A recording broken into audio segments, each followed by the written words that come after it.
화엄경과 허블 우주 망원경, 세계의 형상.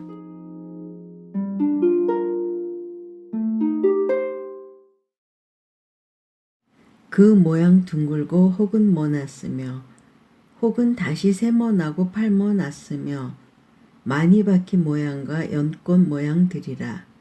모두가 다 업 때문에 다르도다. 보현보살이 개송. 보현보살이 개송이 세계의 형상을 나타낸 여러 개송 중 하나입니다. 저는 처음 화엄경에서 이 대목을 대하고 상당히 혼란스러웠습니다. 세계라는 말이 우주적인 단위 개념이라는 것은 눈치챌 수 있었는데 이 표현 자체가 은유적인 것인가 아닌가 하는 점 때문이었습니다. 법화경의 견보타품에서는 칠보로 된 탑이 땅에서 솟아 공중에 머물러 있는 장면이 나오는데 이것은 하나의 상징으로 해석할 수도 있는데 반해 화엄경의 경우는 너무나 구체적으로 묘사되어 있기 때문입니다. 이러한 의문을 명쾌히 해결해 준 것이 바로 허블 우주 망원경이 찍은 우주의 사진들입니다. 그렇다면 2000 수백여 년 전에 이미 우주의 구조를 잘 알고 있었고 그것을 화엄경에 표현했다는 사실을 믿으란 말인데 그렇습니다. 저는 그렇게 생각합니다. 개송의 형상은 은하, 성운, 초신성 등을 묘사한 것으로 여겨집니다. 그것이 가능한 것은 불교의 깨달음에 이르면 그 삼매의 힘으로 능히 헤아릴 수 없는 능력을 얻기 때문입니다. 불교에서는 그 능력을 신통이라 표현하기도 합니다. 우리가 일상생활에서 쓰는 그것 참 신통하네 라는 말도 불교에서 유래된 말입니다. 포교가 아니라 개혁이 필요한 때 방편. 모든 부처님의 갖가지 방편문으로 모든 세계 바다를 일으키사 다 중생들의 마음에 즐김을 따르시니 이것은 열애의 좋은 방편의 힘이로다. 보현보살이 개송. 훌륭한 의사가 있었는데 지혜 있고 총명하여 약방문과 약을 분명하게 알아 모든 병을 잘 치료하였습니다. 그 의사는 아들이 많아 10, 20, 100에 이르렀습니다. 어느 날 의사가 볼일이 있어 다른 나라에 간 동안 아들들이 독한 약을 먹고 도끼가 발작하여 정신이 없고 혼란하여 땅에 뒹굴고 있었습니다. 아버지가 집에 돌아와 보니 아들들이 독약을 먹고는 혹 본래 마음을 잃어버리기도 하였고 혹 아주 잃어버리지 않은 아들도 있었는데 멀리서 아버지를 보고 모두 반가워서 절하고 꿇어앉아 문안하고 말하였습니다. 안녕히 다녀오셨습니까? 저희들이 미련하여 잘못 독약을 먹었사오니 바라옵건대 구원하시어 목숨을 살려주소서.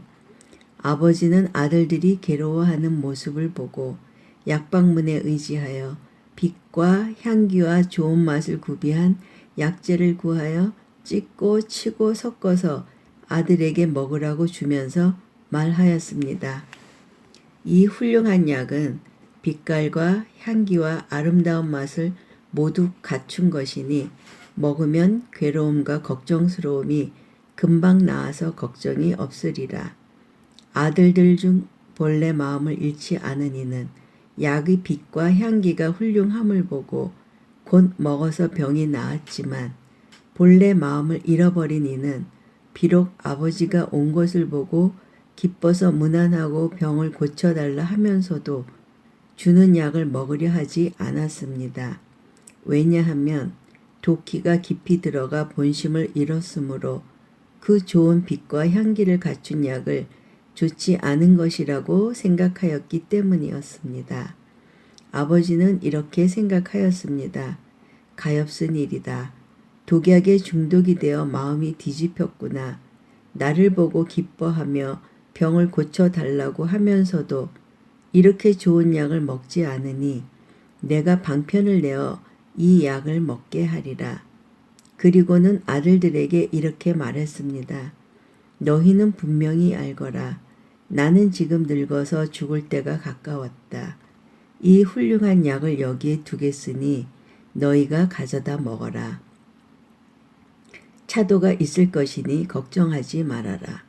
이렇게 일러놓은 다음 다른 나라에 가서 사람을 보내어 전하기를 너희 아버지가 벌써 죽었다고 하였습니다. 이때 아들들은 아버지가 세상을 버리고 죽었다는 말을 듣고 크게 걱정하면서 이렇게 생각하였습니다. 아버지가 만일 계셨으면 우리를 어여삐 여겨 구해 주시련만 이제 우리를 버리고 타국에서 돌아가셨으니 우리는 외로운 고아로서 의지할 부모가 없게 되었구나. 아들들은 항상 슬퍼하였는데 그러는 중에 전도된 마음이 본심으로 돌아와 이 약의 빛, 향, 맛이 아름다움을 알고 약을 먹어 병이 깨끗이 나았습니다. 그 아버지는 아들들의 병이 쾌차했다는 소식을 듣고 돌아와서 아들들을 만나 보았습니다. 법화경 열애수량품의 비유를 인용하였습니다.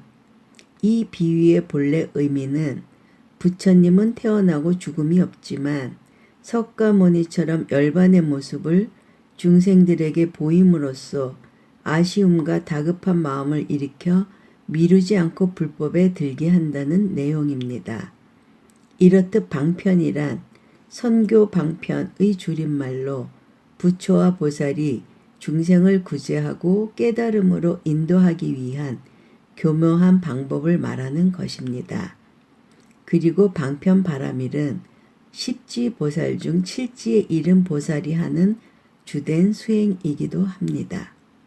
화엄경 명법품의 십바라밀에 대한 본문에서는 이 방편바라밀에 대해 다음과 같이 설명하고 있습니다.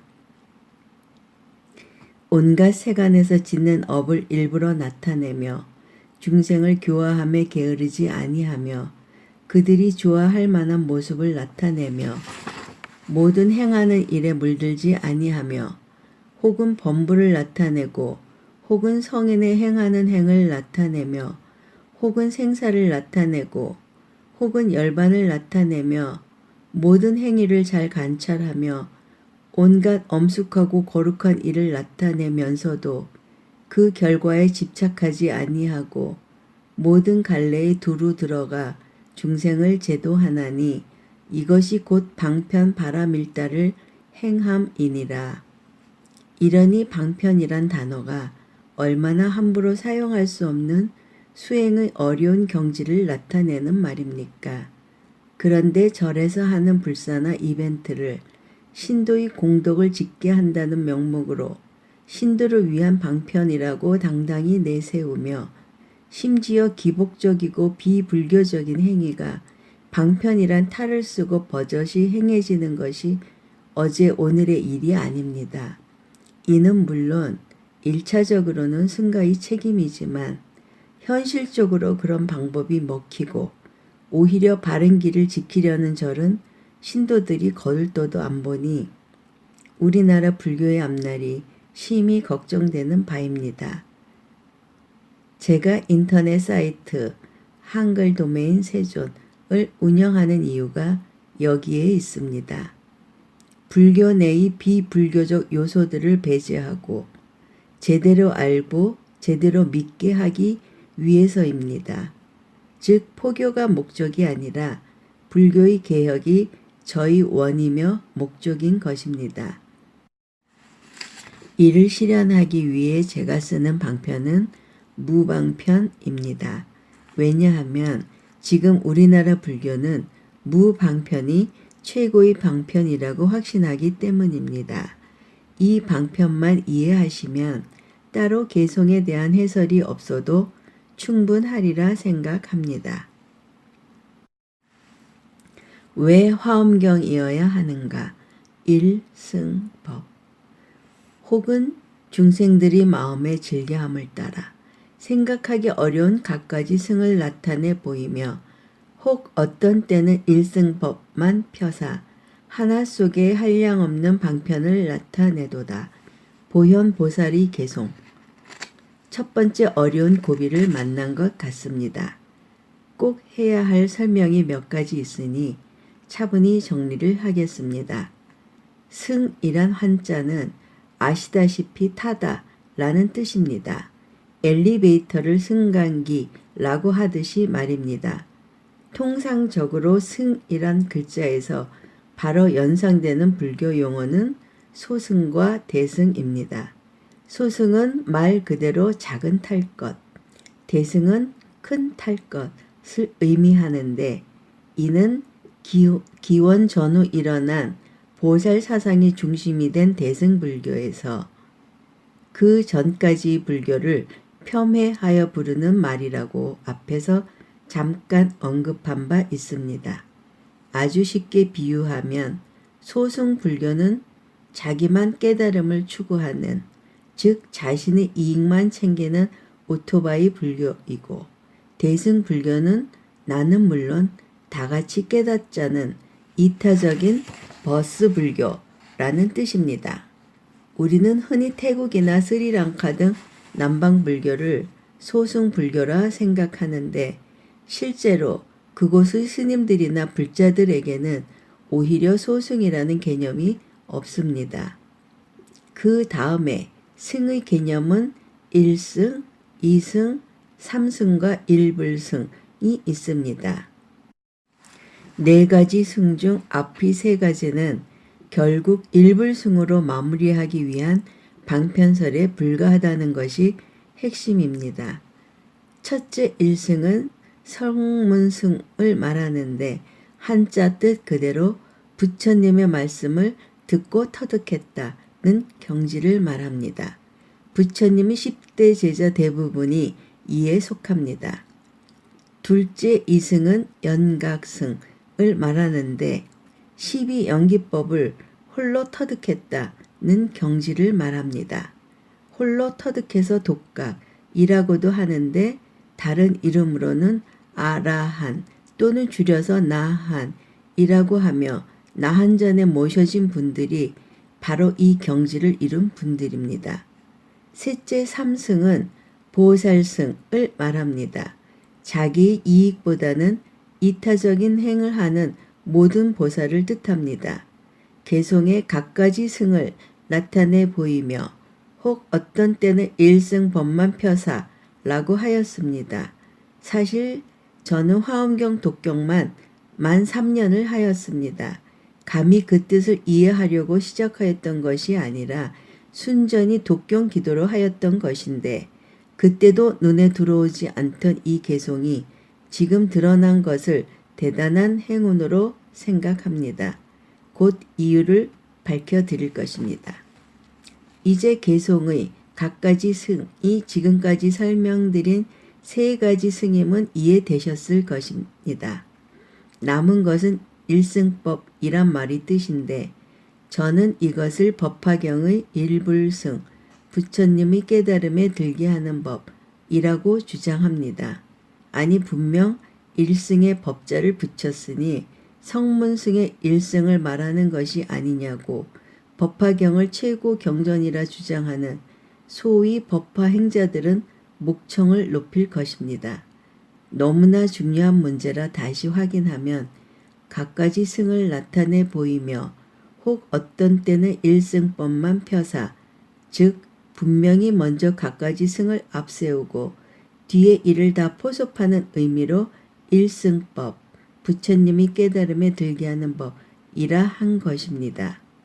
이것이 무엇 그리 중요한 문제인가 의구심이 드는 불자들을 위해 법화경의 관련 대목과 법화 사상을 설명드려야 할 것 같습니다. 법화경 비유품 중 그 유명한 화택의 비유입니다.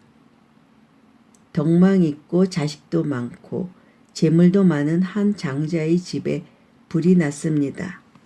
자식들은 아직 어려 만약 장자가 큰 소리로 집에 불이 났으니 빨리 나가라고 하면 아이들이 당황하여 오히려 우왕좌왕 빠져나오지 못할 것이 뻔했습니다. 그래서 그는 이렇게 유인했습니다. 얘들아, 집 밖에는 너희들이 좋아하는 여러 가지 보배로 만든 수레가 있다. 양이 끄는 수레, 사슴이 끄는 수레, 소가 끄는 수레들이 있다.